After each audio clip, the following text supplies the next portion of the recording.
Hi guys, and welcome to another video.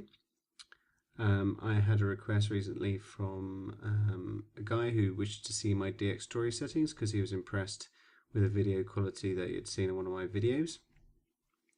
So I messaged him back and said, if you subscribe, I will make that video. So he did indeed subscribe, so I have now made that video for him. Hopefully other people watching this will find it useful. I have gone through a lot of hours of research and things, and looking at other products, other software, to try and get the best possible quality I can out of my videos. And for me, in the end, Dxtory was the one that came out on top. Some of you may be thinking, well, why have you not got a game capture card like a AVerMedia Gamer HD or whatever it's called? I can't remember now. But that product doesn't suit me. I'm running 2 displays. I've got a 120 megahertz monitor. It doesn't record in 120 megahertz. If I wanted to basically set it up and have it working how I want it to, I'd have to clone a monitor, really muck around with it, and I'm just not interested in doing that. If AVerMedia produce a DVI version of that card, then I'll be that can record 120 megahertz, and I'll be first in queue, waiting to buy it. So I've tried Fraps as well. That hits performance too much for me. I want the fastest possible frame rates I can get. So as I say, in the end, Dxtory was the one for me. I was happy to spend the money on it. To me, it's worth every penny, and I think it's absolutely brilliant. I'm not going to show you how to use Dxtory or anything like that, or I'm just going to go through. I will go through most of the folders and explain why and what's set up, why it is, and things like that, and maybe a tip or two in there to help you get the best possible quality you can get. I'm also going to show you some Sony Vegas rendering settings, as the rendering settings are probably more to do with the quality that you get at the end, especially on YouTube, rather than actual Dxtory itself. You can record the highest quality video you can possibly get, but if you fluff it up in rendering, then it doesn't make any difference. So normally it's all about your rendering settings rather than actual video quality that you've taken.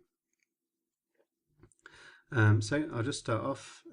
Overlay, you can set that up how you want, play around with it, do what you like. Folder, this is where you're going to be saving your footage to. I have a dedicated drive just primarily for recording footage. It does nothing else, that's what it does. It's a 2 gigabyte Seagate Barracuda. It's got a very, very high write speed. It's a SATA 3 drive, 7,000 RPM job. It's very, very, very good. Again, when I said I did a lot of research, that was the hard drive it took me to, and I'm very, very happy with it. When I first started to want to record my footage, I chose one of those green drives, those eco-friendly, low power consumption eco drives. God, never buy one of those if you're serious about doing game recordings. They're useless, and I'll go and explain that now. So when you come to this folder, you just select the folder, find where you want to record it to, like your drive, a separate drive or a folder or something like that, and then once you press OK, it'll bring this up.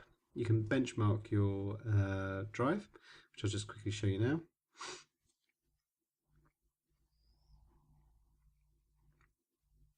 So I get 176 megabytes a second. But I'm not going to press OK. If I press OK, I put that in. I'm happy for it to record at 150 megabytes a second, which is more than enough for high quality video. I think you probably only need 100-ish, 120-ish, if that. And you're absolutely fine. So I just give it a bit of margin in error, and I'll say 150 megabytes a second is absolutely fine. Keyboard shortcuts, whatever you want to use to start off your recording, it's purely up to you. And this is probably the important bit. This is this is what determines how good a quality you get, and more importantly, probably for a lot of people, file size. It's a balancing act, especially when you're recording. As I said, with Fraps, you get great quality, but the file size is massive. With Dxtory, you get the option of choosing your own codecs and things like that. At one stage, this list was a mile long because I had tried that many codecs, but eventually I settled on the Lagarth lossless codec. It's the best out there. I can't find anything better. If you know something better, then please tell me. Excuse me. Then please tell me, because I definitely want to use it. But I say at the moment, this is the best I can find. If you go into the settings of it, just by pressing the paintbrush looky thing, most people are running multiple core CPUs, so I have multi-threading enabled. In mode, default it's on RGB, but it gives you great quality, but the file sizes are very big, and you'll run out of hard drive space really soon. YUY2, I've used that. That's very good. But between YUY2 and YV12, there's not much difference between them at all that I even put them side by side, and the 1.2 gives smaller file sizes, so that's what I've gone for. I've recorded nearly 3 hours straight with this, and only used up just under half my hard drive, maybe even smaller than that. I can't even remember, but it's amazing quality for very small file size. If we look at frame rate, 30 FPS, you got to remember YouTube scales it down to 30 FPS no matter what you send it. You could upload 120 FPS, and YouTube would scale it back down to 30 frames. So there's not much point in recording over that, unless you're doing something like I don't know, slow motion for montages or something where you need that higher frame rate just to capture all the little details and things like that, but that's absolutely fine. So output, you want to keep it as that.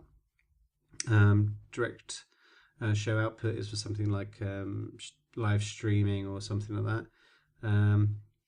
You don't really want to include your mouse cursor unless you're playing like a strategy game or something like that, where you want to see people's mouse actions and stuff like that. You don't really need it. Scaling 100%, just leave it at 100%. It'll capture everything.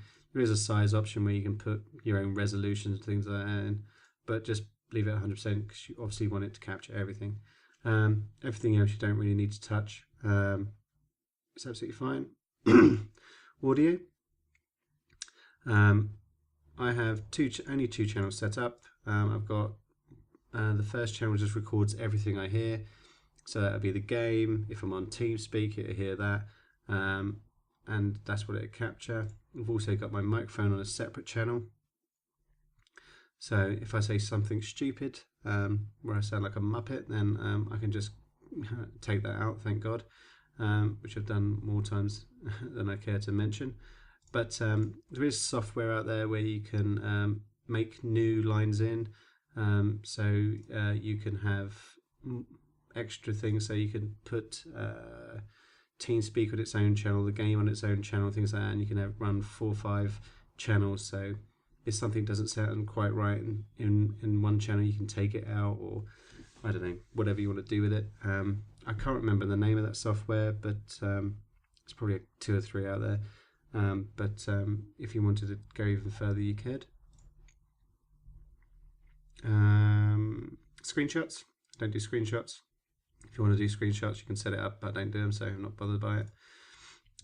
Here in the advanced tab, for all you people that have multiple GPUs and probably been having trouble capturing, where it shudders or you lose massive frame rates, if you click that, it solves the problem. It's amazing. When I was running my two 6970s and I was using other stuff to record at, it was just horrible and vile. I stuck that on and solved the whole problem. It's amazing. Also, the only thing you need to maybe have a look at is the processing threads. I have it on 8. I've got an i7, so I use that, but I've also had stuff record with 2. It doesn't seem to make much of a difference. I haven't seen any difference that makes, but it's there. Sorry, it's there, so use it. So why not? Okay, so we've gone straight into Sony Vegas.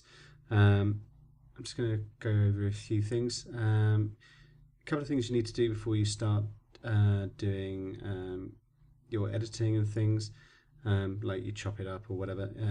Right click on your video file. I've just imported the Dxtory part of this video in just quickly. You want to right click on it and go to properties, and you want to disable resampling. That is very, very important. Improves the video quality massively. Why it's not on by default in Vegas, I have no idea, but I'm sure someone will tell me, but you have to get rid of that. Again, like Dxtory, I'm not going to show you how to use, edit, or anything in Sony Vegas. I'm just going to show you some settings. I'm going to show you 3 settings, well, two settings, 3 settings. And I'll just show you the first one. I'll show you my old settings I used to use quickly. If I can remember where it is. There it is. This was my old YouTube settings using MP4 format. Now, I used to use that because it used to give fairly decent quality but smaller file sizes compared to the WMV I'm currently using at the moment. I'll just quickly show you. I'm not going to go into details of it. It does produce nice file sizes. It's what I use pretty much for 80% of all my videos that I've done so far. But now I have moved on to the WMV, which I've only used for the last 3-4 videos. I've decided to bite the bullet and just take the long upload times on the chin, which is a pain in the ass because sometimes I've got to leave my computer on for hours and hours and hours while it uploads, but that's the sacrifice you got to make for the extra bit of quality you get. But as I say, if you put WMV and the MP4 format together, you can see a difference, but it doesn't mean that this doesn't produce nice looking videos, because it can, and it does, but it's just not that ultra uber high quality that you get with the WMV. I say these are basic settings. If you're hitting around 20 million bit rate, that's about right. Unfortunately, there's no option to type in an option, which was like for 18 million or something, I think is what I used on an earlier version of Vegas, where it lets you type what bit rate you want, but unfortunately you don't get the option here, and a few other settings doesn't let you do it either, or it just makes the video look rubbish. And in project, you just want to make sure that's set to your video renderer settings selected to best quality. Everything else is fine. Never normally touch the audio part, so that's fine. So I'll just show you what I'm using now. Basically, I've got 2 settings. That one's my 1080p setting, if I'm just uploading directly into 1080p, but I'm not going to be using that much anymore. I use original quality, which is basically me upscaling the video. So when you watch it in original quality, it forces YouTube to give you a slightly higher bit rate and things like that. So if you're watching in 1080p but you've loaded the original quality version, it should look a bit better than the 1080p version. Right, so if I just show you that. Audio again, I don't touch. It seems to be fine, no problems. Here's the settings basically. So I say we're upscaling a bit, 30 frames a second. Make sure it's on quality VBR. Again, I've played around with all these other settings. You need it to be on quality VBR. Windows Media Video 9. Obviously, we put a custom size in, one ratio. This may surprise you. Quality is 86 instead of 100. This is mainly due to the fact when you upload to YouTube, it takes away a bit of quality automatically. But if you go to 100, you're just not going to see the difference, because as I say, YouTube scales it down. So 86% is absolutely fine. Just use that and you produce a smaller file size as well. Again, you go to project and just make sure that's on best. You can't play around with bitrate and stuff, doesn't really matter. But just make sure your render quality is on best. So the other thing, if you use the original quality setting, is that you'll need to add a slight sharpen to it, which you'll find it's 0.100.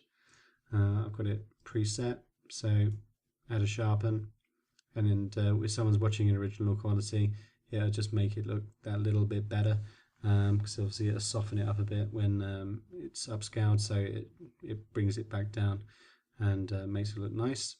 I also add a bit of brightness to my videos. For some reason it feels to me that YouTube makes the video darker once they finish with it, so I tend to do that just to make it look a little better. You can play around with color correction and things like that, but that sort of stuff is just mainly up to you and what you like and things like that, so I'm sure you can do a bit more research and find out if that sort of thing interests you. So yeah, I think that's about it. I can't think of much more to show you on those sort of settings. Hopefully you found the video enjoyable. Please give me comments, rate and subscribe. It really does help, and hopefully I'll be producing more videos for you. I don't think I can do any more tutorial videos. I'm not a master editor, I'm quite basic, so I don't think I'll be doing any of those anytime soon, but if people do want to know the basics, then let me know. Maybe I can do that, we'll see. So again, thank you for watching, and I'll see you in the next one.